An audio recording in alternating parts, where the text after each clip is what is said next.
I don't think there is a person on the planet that hasn't faced some sort of a challenge. In this video, you're going to meet Michelle Puckett.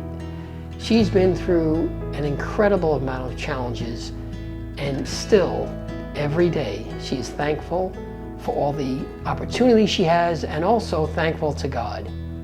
And on top of that, she used one of her challenges to create a nonprofit to help other people who are going through their own challenging time in life. So meet Michelle and enjoy the video.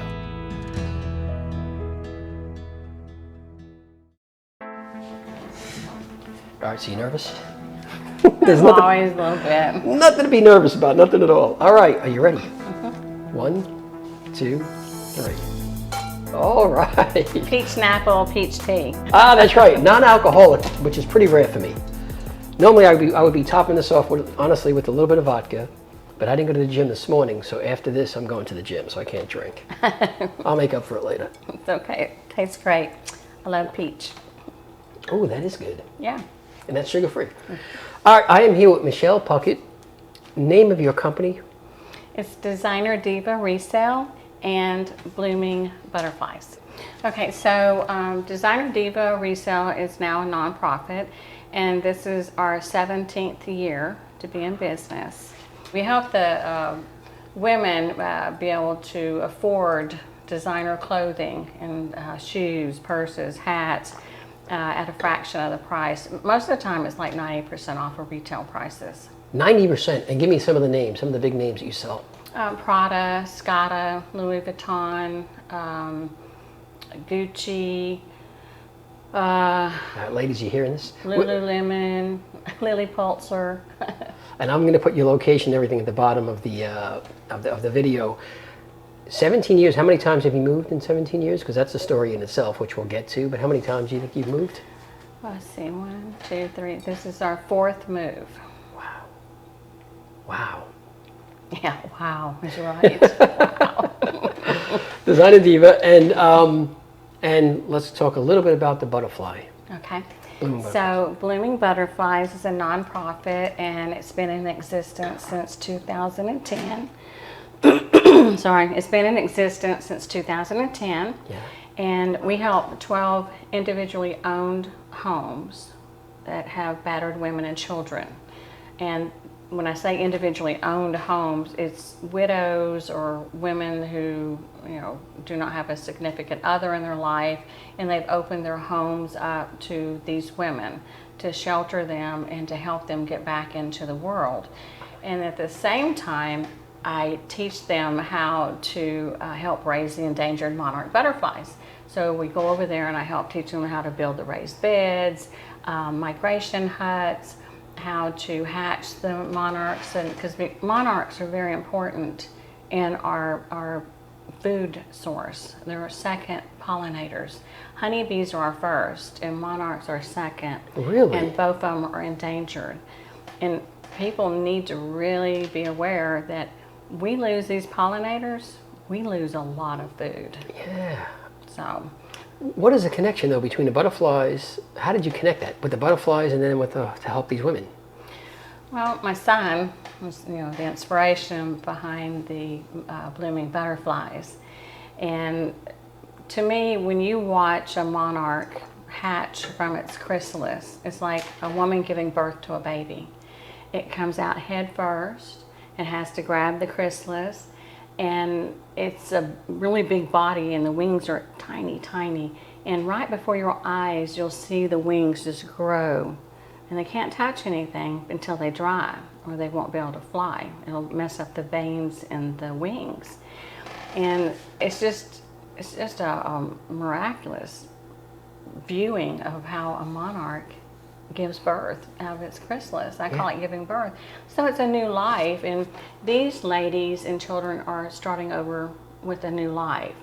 And once they get away from and understand not to be codependent and keep relying on this old life where they go back and get beaten up, same kind of relationship, and it takes a lot to get that out of their system, their head, their way of thinking, the life.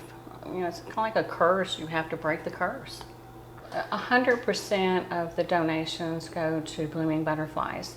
It helps us buy hygiene products, bedding, blankets, hair dryers, mirrors, soil, potting soil, the plants, lumber, wood, 100% goes. And we have not received any donations since 2020, so the past 2.5 years. Wait, what do you mean you haven't received? You mean you haven't received any, and nobody's donated money? No, we have not. Mainly because I have not, because I asked not. I just have to really stress that.